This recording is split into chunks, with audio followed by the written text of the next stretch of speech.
Boa noite, irmãos. Graça e paz. Abra sua Bíblia no livro do profeta Ageu.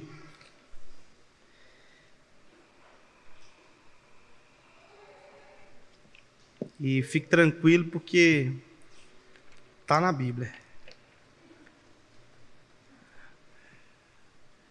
Ageu é um profeta, sim. Você vai achar ele aí.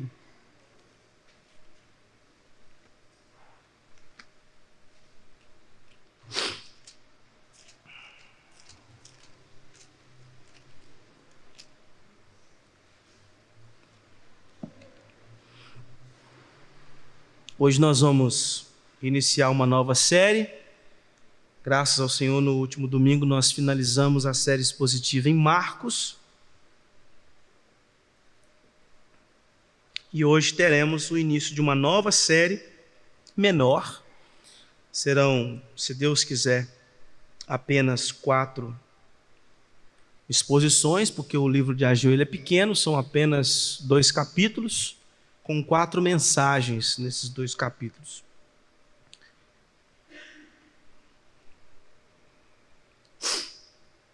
Ageu, capítulo 1, dos versículos de 1 a 15. Ageu, capítulo 1, dos versículos de 1 a 15. Eu farei a leitura, os irmãos estejam acompanhando. No 2º ano do rei Dario, no 6º mês, no 1º dia do mês, veio a palavra do Senhor por intermédio do profeta Ageu a Zorobabel, filho de Salatiel, governador de Judá, e a Josué, filho de Josadaque, o sumo sacerdote, dizendo: Assim fala o Senhor dos exércitos. Este povo diz: não veio ainda o tempo em que a casa do Senhor deve ser edificada. Veio, pois, a palavra do Senhor por intermédio do profeta Ageu, dizendo: acaso é tempo de habitardes vós em casas apaineladas, enquanto esta casa permanece em ruínas? Ora, pois assim diz o Senhor dos exércitos: considerai o vosso passado. Tendes semeado muito e recolhido pouco, comeis, mas não chega para fartar-vos, bebeis, mas não dá para saciar-vos, vestivos, mas ninguém se aquece. E o que recebe salário, recebe-o para pô-lo num sactel furado. Assim diz o Senhor dos exércitos: considerai o vosso passado. Subi ao monte, trazei madeira e edificai a casa, dela me agradarei e serei glorificado, diz o Senhor. Esperastes o muito, e eis que veio a ser pouco, e esse pouco, quando o trouxeste para casa, eu com um assopro dissipei. Por quê? Diz o Senhor dos exércitos: por causa da minha casa, que permanece em ruínas, ao passo que cada um de vós corre por causa de sua própria casa. Por isso o céu sobre vós retém o seu orvalho e a terra os seus frutos. Fiz vir a seca sobre a terra e sobre os montes, sobre o cereal, sobre o vinho, sobre o azeite e sobre o que a terra produz, como também sobre os homens, sobre os animais e sobre todo o trabalho das mãos. Então Zorobabel, filho de Salatiel, e Josué, filho de Josadaque, o sumo sacerdote, e todo o resto do povo atenderam à voz do Senhor seu Deus, e as palavras do profeta Ageu, as quais o Senhor seu Deus o tinha mandado dizer, e o povo temeu diante do Senhor. Então Ageu, o enviado do Senhor, falou ao povo segundo a mensagem do Senhor, dizendo: eu sou convosco, diz o Senhor. O Senhor despertou o espírito de Zorobabel, filho de Salatiel, governador de Judá, e o espírito de Josué, filho de Josadaque, o sumo sacerdote, e o espírito do resto de todo o povo. Eles vieram e se puseram ao trabalho na casa do Senhor dos exércitos, seu Deus, ao 24º dia do 6º mês.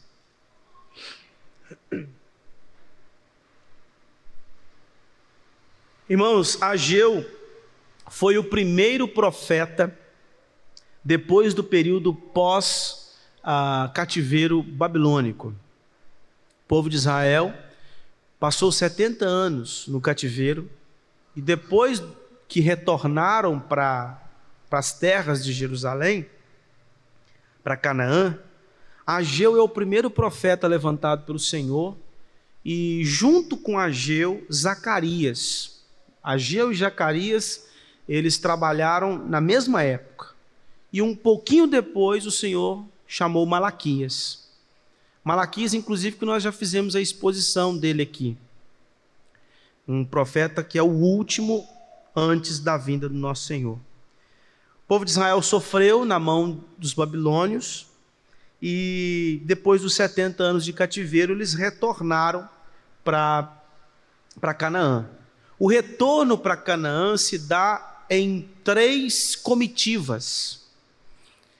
E por 3 comitivas o povo retorna.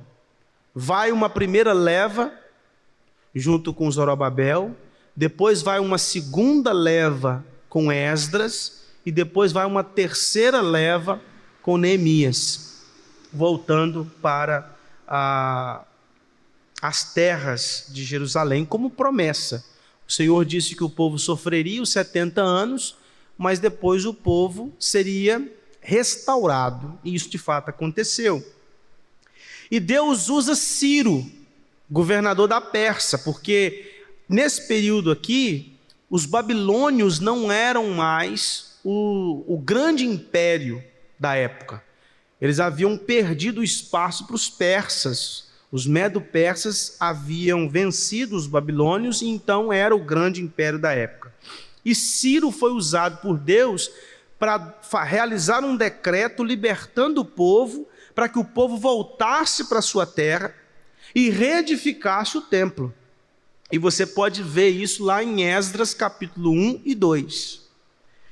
E nós podemos ver isso também em 2 Crônicas, capítulo 36, versículo 22 e 23, que está escrito: porém, no primeiro ano de Ciro, rei da Pérsia, para que se cumprisse a palavra do Senhor por boca de Jeremias, despertou o Senhor o espírito de Ciro, rei da Pérsia, o qual fez passar pregão por todo o seu reino, como também por escrito, dizendo: assim diz Ciro, rei da Pérsia: o Senhor, Deus dos céus, me deu todos os reinos da terra e me encarregou de lhe edificar uma casa em Jerusalém que está em Judá.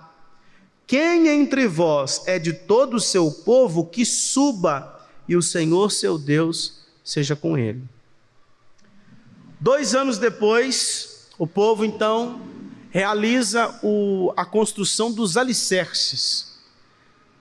Prepara ali os fundamentos do templo. E vocês podem perceber isso lá em Esdras capítulo 3, podem ler isso lá em Esdras capítulo 3.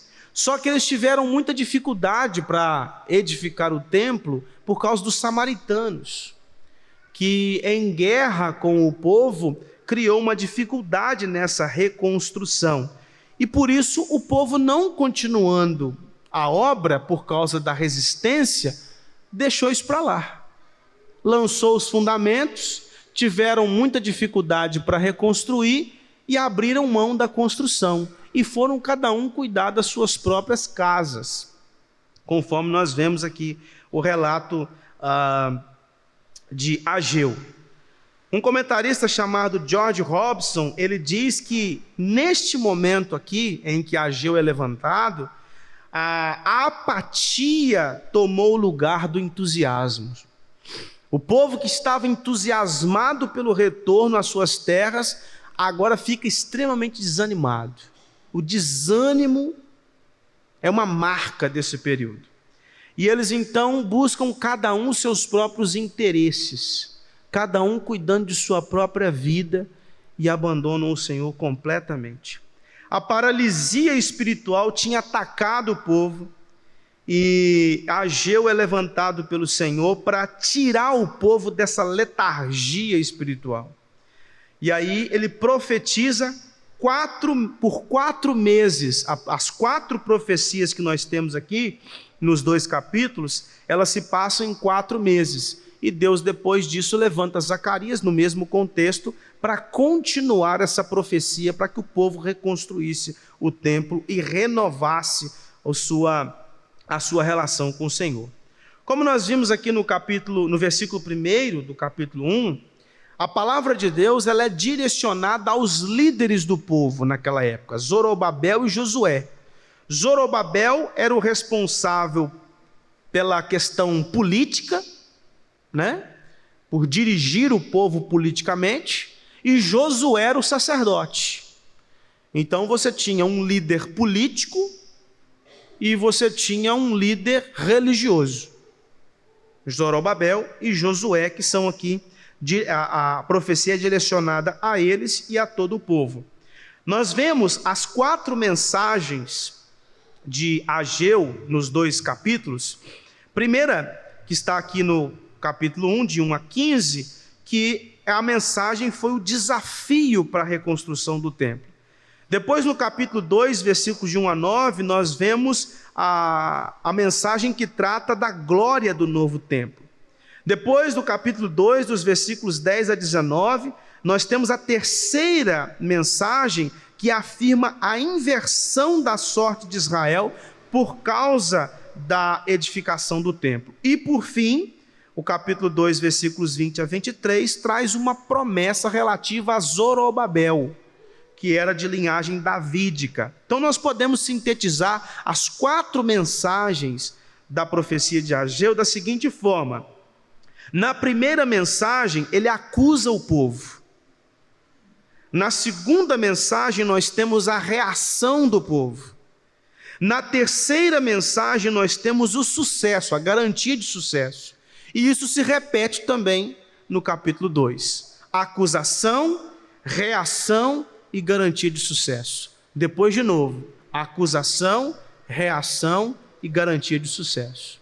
Então o povo é exortado, é confrontado. Um comentarista bíblico chamado Gerhard van Groningen, ele comenta que o templo em si não era o fator central.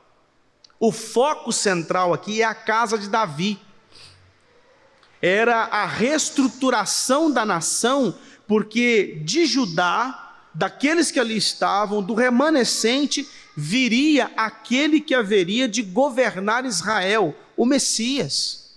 Então o cuidado aqui não é necessariamente, em última instância, com o templo, com a parte estrutural, mas com a vinda do Messias. E a ênfase de Ageu está sobre essa continuidade de 2 grandes promessas, ou seja, a promessa da continuidade de Yahvé no meio do seu povo, simbolizado pelo templo, e a vinda certa do mediador messiânico, que é o nosso Senhor e Salvador Jesus Cristo. Outro comentarista também, Baldwin, ele diz que havia uma razão escatológica que tornava o templo extremamente indispensável para que o povo de Israel então reconstruísse, porque a reconstrução do templo era pré-requisito para o advento do Messias. E Jesus disse, lá em João capítulo 2, versículo 19, Marcos capítulo 14, versículo 58, Jesus disse que ele é o templo. O templo de Jerusalém apontava para o verdadeiro templo, que é Cristo. O templo de Jerusalém era um símbolo do verdadeiro templo, que era Cristo Jesus. E depois da vinda de Cristo, nós vemos que existe um novo templo, que é tratado por Paulo em Efésios, no capítulo 2, que é a igreja. A igreja é o templo do Senhor. Também lá em 1 Pedro capítulo 2, nós vemos que o novo templo agora é construído de pedras vivas, que são os membros da igreja de Cristo. Então, toda essa reconstrução era necessária, era importante, porque o templo construído, o templo reconstruído, era um símbolo da presença de Yahvé no meio do seu povo. Vocês se lembram que quando o povo de Israel sai do cativeiro egípcio e Deus dá ao povo o tabernáculo deveria ser armado no meio da comunidade, para simbolizar Deus no meio do seu povo. E quando o templo foi construído por Davi, também tinha o mesmo intuito: demonstrar, simbolizar a presença de Deus no meio do seu povo. O que estava acontecendo na época de Ageu? O povo tinha descartado a presença de Deus no meio do seu povo, no meio deles. Eles não reconstruíam o templo, que era símbolo da centralidade do Senhor no meio do seu povo. E por isso que Ageu é levantado para chamar a atenção do povo. Carlos Oswaldo Cardoso, ele sintetiza a mensagem de Ageu da seguinte forma, abre aspas: A reconstrução do templo reflete o arrependimento pela indiferença para com a glória de Deus e a fé na concessão definitiva das bênçãos prometidas na aliança. Fecha aspas. Então, irmãos, Ageu aqui, ele vai se erguer como uma luz encorajadora, para que o povo voltasse, refletisse a respeito de sua caminhada e deixasse a sua letargia, a sua apatia, o seu desânimo e colocasse Deus de volta no centro, já que eles tinham descartado o Senhor de suas vidas. E aqui, quando a gente vai para o capítulo 1, dos versículos 1 a 15, nós percebemos que o povo de Israel estava caindo no mesmo erro que caíram antes do cativeiro. Antes do cativeiro, o povo de Israel se entregou à idolatria. Deus levantou vários profetas, dizendo: deixe os ídolos, se converta, deixe os ídolos. E o povo de Israel continuava na sua idolatria, até que Deus pega o povo, leva o povo para o cativeiro, e eles sofrem 70 anos por causa da idolatria. Eles estão fazendo a mesma coisa.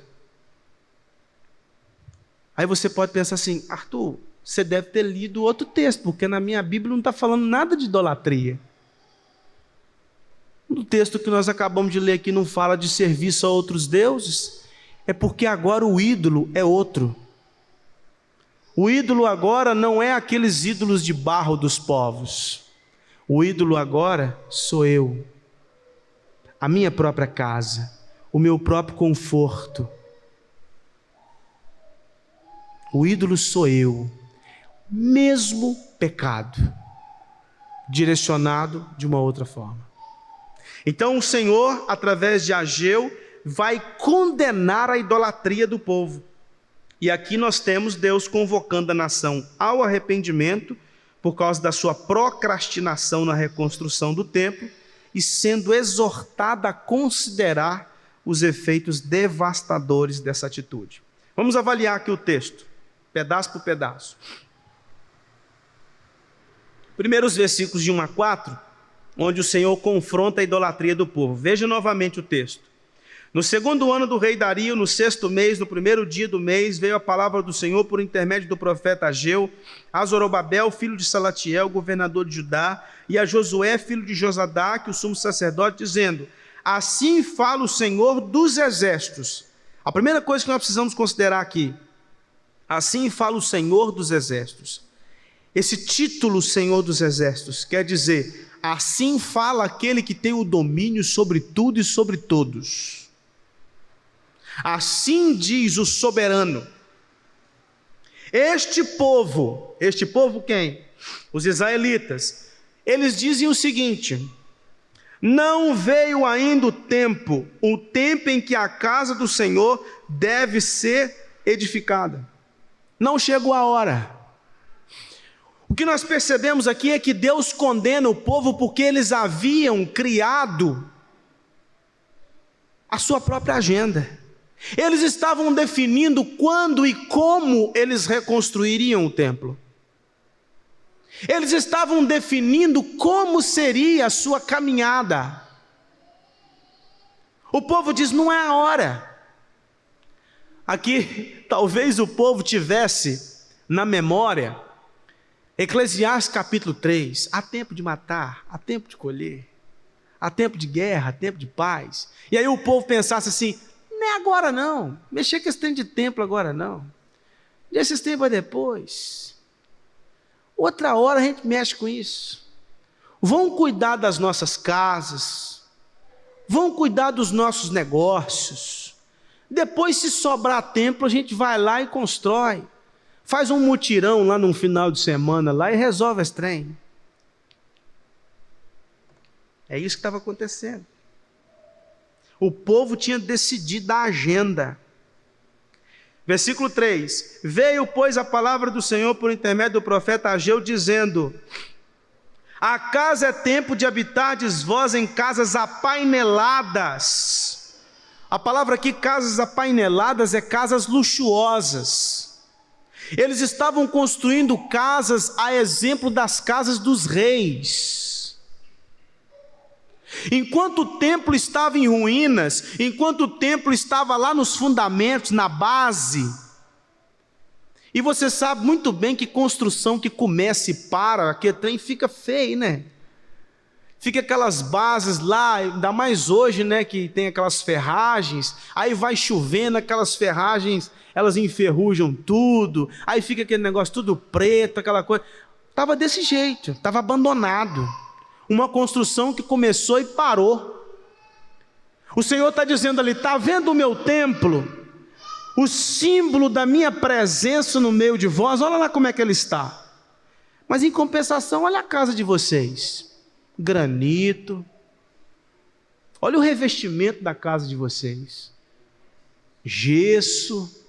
Rapaz, olha que televisão é essa, que sofá é esse que vocês estão vivendo aqui. A casa de vocês tem de tudo. Vocês têm ar-condicionado no quarto. A casa de vocês é um luxo. Eu não quero nem procurar saber quanto foi que vocês pagaram para o arquiteto. Mas em compensação, a minha casa está lá, abandonada. A minha casa está abandonada. Sabe qual que era o problema aqui, irmãos? Não é que o povo de Israel tinha abandonado o templo, é que o povo de Israel tinha abandonado Deus. Deus tinha sido colocado para escanteio. Eles queriam cuidar dos seus próprios negócios. Eles queriam buscar os seus interesses pessoais. Lá em Lucas capítulo 10, versículos 41 e 42, diz assim: respondeu-lhe o Senhor: Marta, Marta, andas inquietas e te preocupas com muitas coisas, entretanto pouco é necessário, ou mesmo uma só coisa. Maria, pois, escolheu a boa parte, e esta não lhe será tirada. Marta estava correndo de um lado para o outro, se ocupando de um monte de coisa, e Jesus falou assim: Marta, eu estou aqui, Marta. Eu sou o pão da vida. Eu sou o Rei dos reis, o Senhor dos senhores, o Messias prometido. Marta, senta aqui e vai aprender de mim como a sua irmã. Aproveita esse tempo que você tem, Marta, que correria é essa? Lá em Mateus capítulo 6, versículo 33, Jesus disse: buscai, pois, em primeiro lugar o seu reino e a sua justiça, e as demais coisas. Que demais coisas são essas? Comida, vestida e vida. Não é isso que Jesus fala em Mateus capítulo 6? Comida, vestimenta e vida. Buscai, pois, em primeiro lugar o seu reino e a sua justiça. Irmãos, preocupação e ansiedade só nos afastam do Senhor. Preocupação e ansiedade não nos aproxima do Senhor.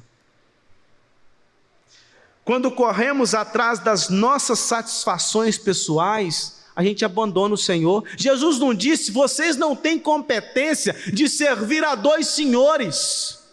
Ou vocês vão agradar a um e desagradar o outro. Não é possível servir a Deus e as riquezas. E é exatamente o que estava acontecendo aqui. O povo de Israel havia decidido servir às riquezas, e por isso tinham abandonado o Senhor. Estava cada um cuidando dos seus próprios negócios, dos seus próprios interesses. Irmãos, muitos cristãos hoje estão cometendo o mesmo erro. Muitos cristãos hoje não têm tempo de ler as Escrituras, não têm tempo de estudar a palavra, não têm tempo de orar, não têm tempo de congregar, porque estão ocupados com os negócios. Pastor, ainda não é tempo, pastor. Deixa eu aposentar primeiro. Pastor, ainda não é tempo, deixa eu passar naquele concurso primeiro. Pastor, ainda não é tempo. Lá em casa eu estou precisando pagar umas dívidas aí, rapaz, estou precisando me desdobrar. Então, por isso que eu não estou tendo tempo. Pastor, o senhor está me cobrando, mas o senhor vive disso aí. Orar e ler a Bíblia para o senhor é fácil. O senhor é pago para isso mesmo aí. Frequentar culto todo domingo, o senhor tem que estar lá mesmo, é o serviço do senhor. Agora eu não, vou quando der. Eu faço o meu tempo. Eu faço do meu jeito. Até porque, pastor, eu estou mais preocupado com a despensa da minha casa. Eu estou mais preocupado com o meu salário. Eu estou mais preocupado com o luxo da minha casa. Eu estou mais preocupado em dar luxo para os meus filhos. Eu estou mais preocupado em dar uma educação. Eu estou mais preocupado em ter uma educação. Eu estou mais preocupado com a minha profissão. Eu estou mais preocupado com o meu lazer. Ou o senhor está achando que eu vou passar por essa vida sem conhecer lugares maravilhosos que este mundo tem? Você acha que no lugar de ficar num culto 1h30, escutando o senhor pregar por 1 hora, muito melhor estar aí, curtindo uma praia, conhecendo as montanhas, conhecendo a Europa. Depois, na hora que eu ficar velho, eu invisto meu tempo. Muitos cristãos estão abrindo mão de sua caminhada com o Senhor por causa de dinheiro, bens, educação, profissão, lazer, conforto e uma série de coisas. Deixa para depois. Depois a gente resolve. Não é a mesma coisa que o povo de Israel estava fazendo? Depois a gente mexe com isso. Depois. Olha quais foram as consequências do depois. A partir do versículo 5. Ora, pois, diz o Senhor dos Exércitos, considerai o vosso passado. Presta bastante atenção. Faz uma retrospectiva. Vocês lembram daquelas retrospectivas que tem todo final de ano? Que passa na televisão? O que aconteceu no ano de 2024? Daqui a pouco vai ter uma retrospectiva, né? Quais são as pessoas que morreram? Quais foram os eventos que aconteceram e tal? O que Deus está fazendo aqui? É falando isso. Faz uma retrospectiva aí. Dá uma olhada para trás. E a primeira retrospectiva que o Senhor está se referindo aqui é o cativeiro. Por que vocês foram parar no cativeiro por 70 anos? Idolatria, não é? Não foi? 70 anos por idolatria.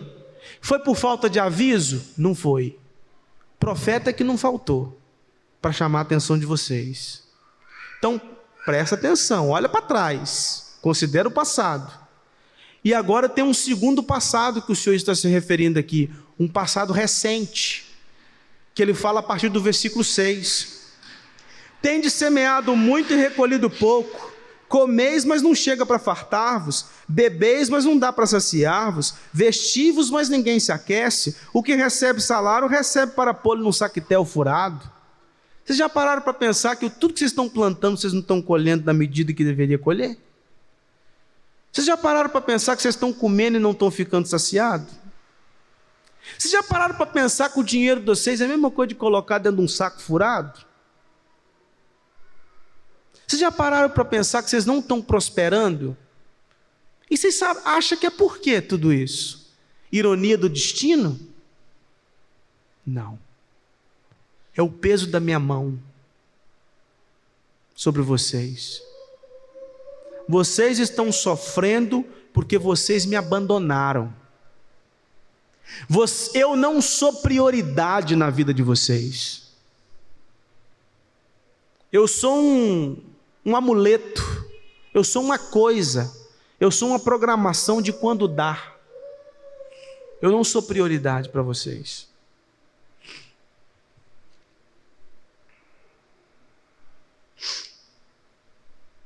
Olha o versículo 7. Assim diz o Senhor dos Exércitos: considerai o vosso passado. Faça uma retrospectiva. E aí vem a ordem, versículo 8. Subi ao monte, trazei madeira e edificai a casa, dela me agradarei e serei glorificado, diz o Senhor. Esperaste muito e eis que veio a ser pouco, e esse pouco, quando trouxeste para casa, eu com um assopro dissipei. Por quê? Diz o Senhor dos Exércitos: por causa da minha casa, que permanece em ruínas, ao passo que cada um de vós corre por causa de sua própria casa. Então agora vocês vão dar um tempo na construção da casa de vocês. Deixa o revestimento para depois, deixa para instalar o gesso depois.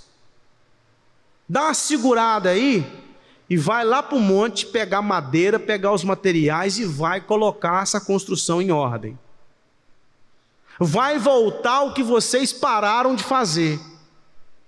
Vai priorizar o que precisa ser priorizado. Vai construir o meu templo.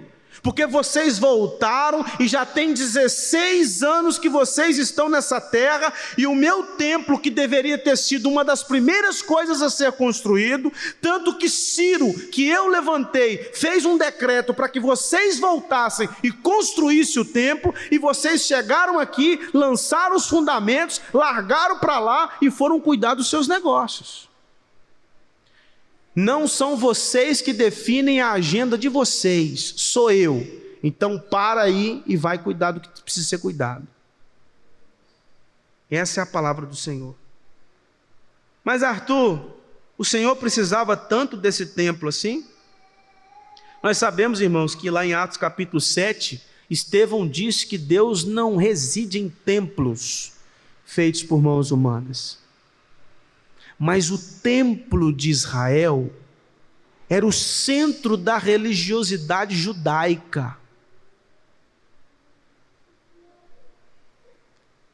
Sabe o que eles tinham feito?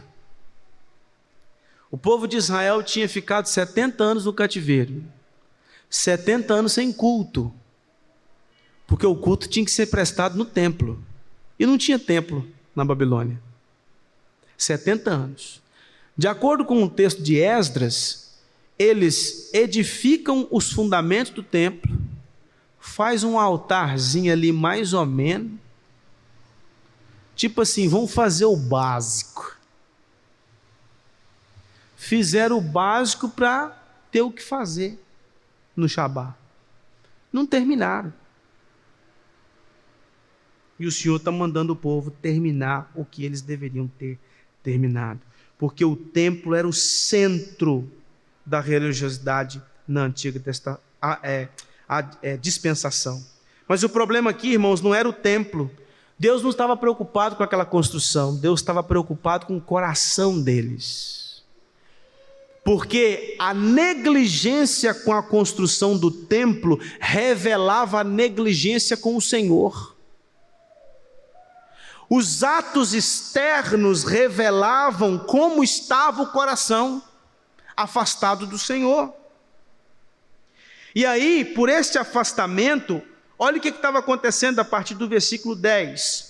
Por isso o céu sobre vós retém o seu orvalho, e a terra os seus frutos. Fiz vir a seca sobre a terra, e sobre os montes, sobre o cereal, sobre o vinho, sobre o azeite, e sobre o que a terra produz, como também sobre os homens, sobre os animais, e sobre todo o trabalho das mãos. A seca que vocês estão vivenciando não é à toa, é o peso da minha mão.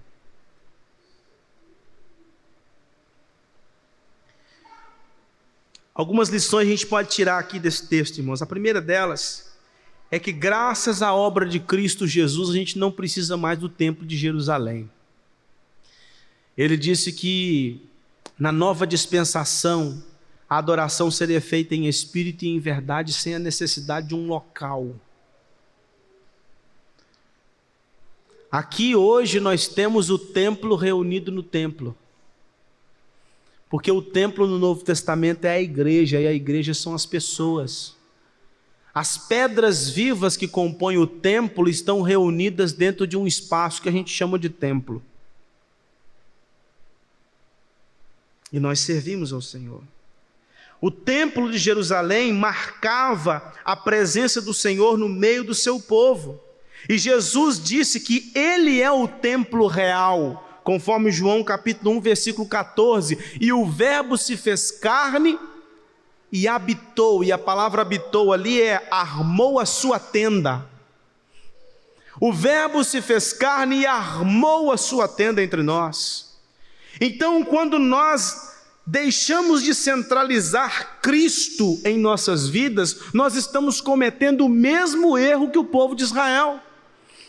O povo de Israel estava transgredindo a vontade do Senhor, porque não estavam cuidando do templo, que era um símbolo da centralidade do Senhor no meio do seu povo. E quando eu e você negligenciamos o Senhor, quando eu e você colocamos Cristo para escanteio em nossa caminhada, nós estamos cometendo o mesmo erro, deixando de colocar Cristo no centro. Negligenciar, irmãos, a centralidade de Cristo em nossas vidas vai atrair a disciplina do Senhor sobre nós. Lá em Hebreus capítulo 12, versículos 4 a 7, diz assim: ora, na vossa luta contra o pecado, ainda não tendes resistido até o sangue, e estáis esquecidos da exortação que como a filho discorre convosco. Filho meu, não menosprezes a correção que vem do Senhor, nem desmaieis quando por ele és reprovado, porque o Senhor corrige a quem ama e açoita todo filho a quem recebe. É para a disciplina que perseverais. Deus vos trata como filhos, pois que filho há que o pai não corrige? Conforme disse Davi no Salmo 32, enquanto calei os meus pecados, envelheceram os meus ossos pelos meus constantes gemidos todo dia, porque a tua mão pesava dia e noite sobre mim, e o meu vigor se tornou em sequidão de estio. Irmãos, às vezes nós sofremos no corpo ou na alma, por causa do nosso abandono de Cristo. Por Cristo não ser o centro da nossa vida, Cristo não ser a razão do nosso viver, por Cristo não ser o motivo da nossa vida, Cristo não ser o ar que respiramos. Se Cristo deixar de ser central em nossa caminhada diária, se Cristo não faz parte do meu dia, se Cristo não faz parte da minha família, se Cristo não faz parte da minha história, se Cristo não governa a minha história, se a agenda que eu sigo é a agenda de Cristo e não a que eu crio, se eu negligencio a centralidade de Cristo na minha vida, eu vou sofrer as consequências no corpo e na alma. E é por isso que nós encontramos muitas pessoas doentes no corpo ou na alma, porque colocaram Deus para escanteio, colocaram Cristo para escanteio. Hoje estão enfermas, hoje estão sentindo na pele o abandono. Abandonaram o Senhor, colocaram Cristo para escanteio, oram quando dá, lê a Bíblia quando dá, frequenta os cultos quando quer, e as consequências vêm. As consequências vêm. Muitos dos nossos meios estão enfermos por causa da sua negligência, por causa do seu esfriamento, por causa da sua falta de dependência do Senhor. Aí agora nos versículos 12 a 15, o Senhor então desperta o seu povo. Então Zorobabel, filho de Salatiel, e Josué, filho de Josadaque, o sumo sacerdote, e todo o resto do povo atenderam à voz do Senhor seu Deus e às palavras do profeta Ageu, as quais o Senhor seu Deus o tinha mandado dizer, e o povo temeu diante do Senhor. O que realizou a mudança? A palavra. Em Hebreus capítulo 4, versículo 12 e 13 diz assim: porque a palavra de Deus é viva e eficaz, e mais cortante do que qualquer espada de dois gumes, e penetra ao ponto de dividir alma e espírito, juntas e medulas, e é apta para discernir os pensamentos e propósitos do coração, e não há criatura que não seja manifesta na sua presença. Pelo contrário, todas as coisas estão descobertas e patentes aos olhos daquele a quem temos de prestar contas. Quando Ageu foi levantado pelo Senhor e profetizou ao povo, e o povo ouviu a palavra do Senhor, essa palavra ministrada pelo poder do Espírito, entrou como uma espada no coração do povo. E o povo então se arrependeu. E o povo temeu, porque o Espírito transformou. E eles fizeram como Isaías, no capítulo 6, versículo 5. Ai de mim, estou perdido, porque sou homem de lábios impuros, habito no meio de um povo de impuros lábios, e os meus olhos viram o Rei, o Senhor dos Exércitos. Eles fizeram exatamente o que o Senhor se agrada, porque Davi disse no Salmo 51, sacrifícios agradáveis a Deus são o espírito quebrantado, coração compungido e contrito não desprezarás. Talvez eles fizeram a mesma oração do salmista no Salmo 61, ouve, ó Deus, a minha súplica, atende a minha oração, desde os confins da terra clamo por ti, no abatimento do meu coração, leva-me para a rocha que é alta demais para mim, pois tu me tens sido refúgio e torre forte contra o inimigo, assista eu no teu tabernáculo para sempre, no esconderijo das tuas asas eu me abrigo. E o que aconteceu quando o povo temeu? O que aconteceu quando o povo se arrependeu? O que aconteceu quando o povo ouviu a voz do Senhor? O que aconteceu quando o Espírito Santo, pela palavra, transformou aqueles corações? E eles confessaram, e eles se arrependeram. O texto diz no versículo 13, então Ageu, o enviado do Senhor, falou ao povo, segundo a mensagem do Senhor, dizendo, eu sou convosco. Eu sou convosco. Quando o povo atendeu à voz do Senhor, o Senhor estava disposto a restaurar o povo. Quando o povo reconheceu que estava errado, o Senhor estava de braços abertos para cuidar deles. Porque um coração quebrantado e contrito o Senhor não despreza. Porque as misericórdias do Senhor se renovam a cada manhã. Grande é a sua fidelidade. E aqui nós temos uma palavra do Senhor. Eu sou convosco. É uma declaração de uma promessa de conforto. Isso traz paz. É uma promessa de bênção. Eu vou abençoá-los a partir de agora. E também é uma promessa de graça. Do favor do Senhor. E tudo isso tinha amparo na aliança. Deuteronômio capítulo 31, versículo 6 diz, sede fortes e corajosos, não temais, nem vos atemorizeis diante deles, porque o Senhor vosso Deus é quem vai convosco, não vos deixará, nem vos desamparará. Aí o versículo 14 e versículo 15 diz assim, o Senhor despertou o espírito de Zorobabel, filho de Salatiel, governador de Judá, e o espírito de Josué, filho de Josadaque, o sumo sacerdote, e o espírito do resto de todo o povo. Eles vieram e se puseram ao trabalho na casa do Senhor dos Exércitos, seu Deus, ao 24º dia do 6º mês, ou seja, 24 dias depois. 24 dias depois que o profeta Ageu tinha confrontado o povo, eles arregaçaram as mangas e foram cuidar do templo. Isso porque o Espírito Santo, pela palavra, despertou o coração deles. Irmãos, o que a gente pode aprender até agora com esse texto? A primeira coisa é que na nova dispensação, a igreja é o novo templo. Hoje nós não precisamos reconstruir o templo de Jerusalém e nem construir um templo para demonstrar o nosso serviço ao Senhor.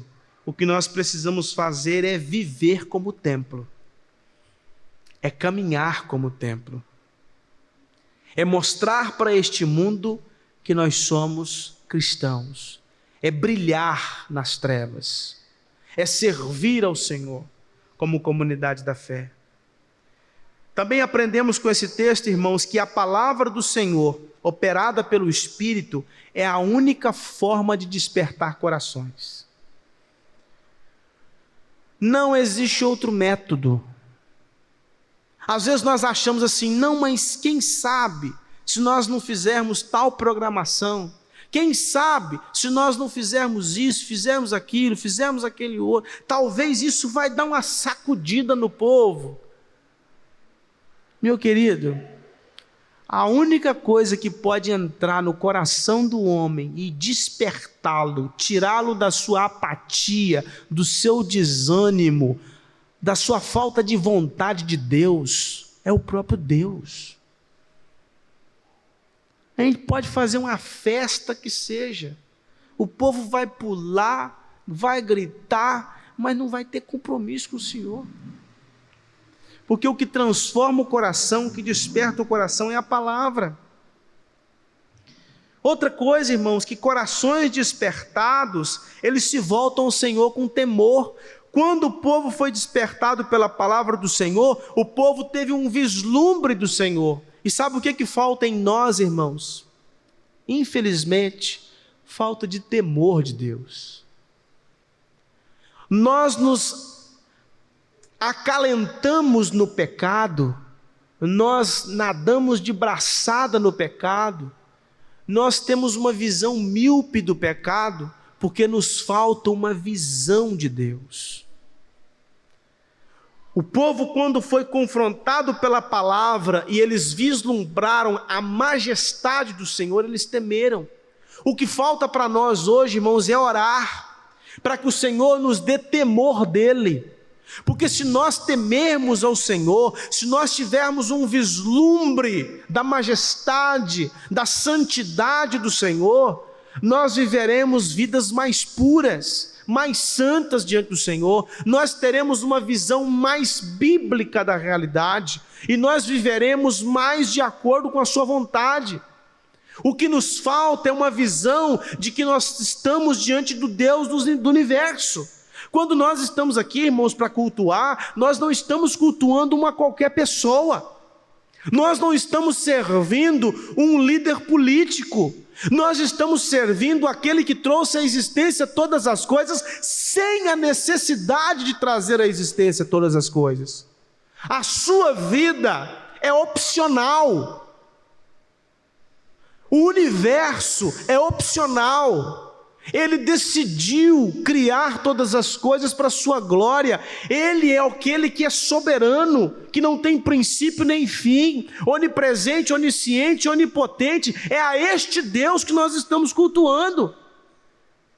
E é por isso que nós falamos no início do culto, na oração invocatória, que se Cristo não dirigiu o culto, nós somos incompetentes para prestar esse culto. Porque Ele é santo demais, Ele é perfeito demais. E miseráveis pecadores como eu e você, não temos condições de prestar um culto aceitável a esse Deus. O que falta em nós é uma visão de quem Deus é, para a gente entender quem somos, discípulo de quem nós somos, servos de quem nós somos, quem que nós cultuamos. Então perceba que o povo de Israel, quando faltou-lhe conhecimento de quem é Deus, eles decidiram a sua própria agenda. Mas quando eles visualizaram a majestade de Deus, eles entenderam que eles tinham que cumprir a agenda de Deus.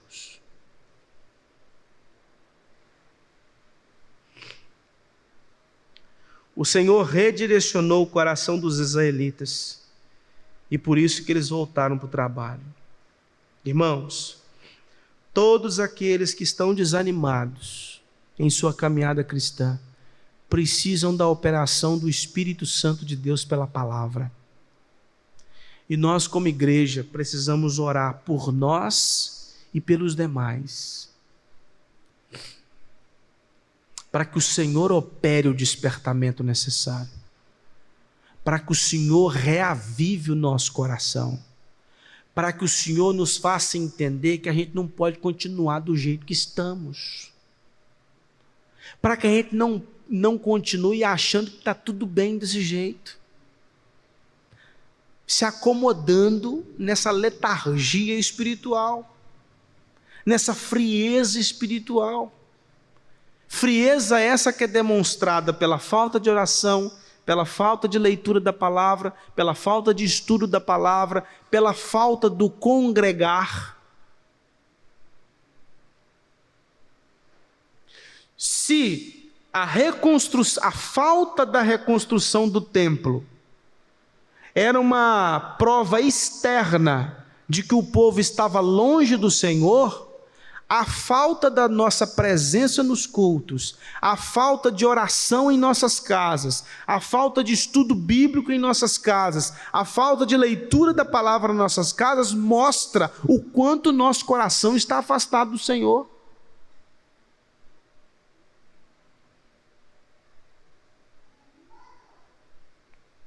Tem muitas casas que talvez um presbítero vai visitar, fala com a pessoa assim, vai lá buscar a sua Bíblia. Mas onde está minha Bíblia? Eu não lembro qual foi a última vez que eu li.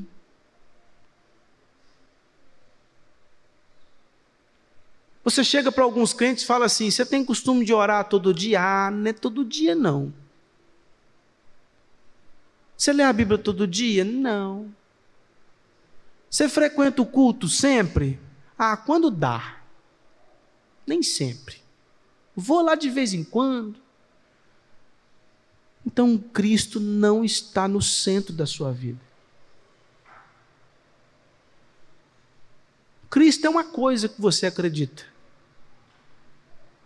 Mas Cristo não é a sua vida. Porque se Cristo fosse a sua vida, você colocaria Ele no centro. Precisa de arrependimento, irmãos.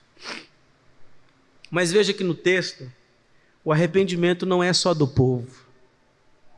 O arrependimento é da liderança também. Zorobabel e Josué também foram despertados.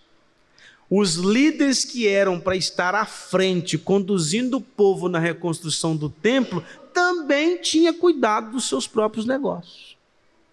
E aí foi necessário que o despertamento viesse sobre eles e sobre o povo, sobre os líderes e sobre os liderados. Por isso que hoje, irmãos, nós precisamos de um despertamento não só dos membros da igreja, mas da liderança da igreja. A começar por nós, presbíteros. A começar por nós que estamos à frente. A começar por nós que somos os responsáveis pelo pastoreio da igreja. Que Deus avive o nosso coração, desperte a nossa vida. Porque, pasmem, não é difícil encontrar pastores que não têm hábito de orar, que não têm hábito de ler as Escrituras. Pastores que preparam um sermão 5 horas da tarde num domingo. Não é difícil encontrar isso. Então nós precisamos de um despertamento na liderança e nos liderados.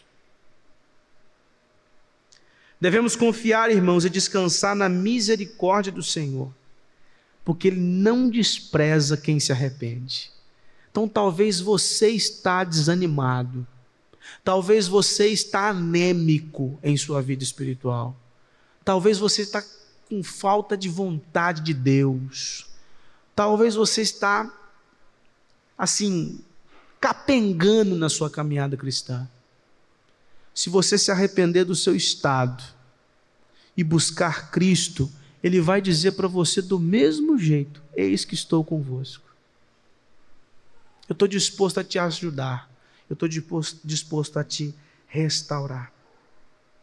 Cristo, que é o novo templo, Cristo que veio para nos resgatar do império das trevas, Cristo que é o tabernáculo de Deus no meio dos homens, Cristo que é o Emanuel, o Deus conosco, Cristo que é aquele que nós somos conformados diariamente. Então o meu objetivo e o seu objetivo é sermos parecidos com Cristo.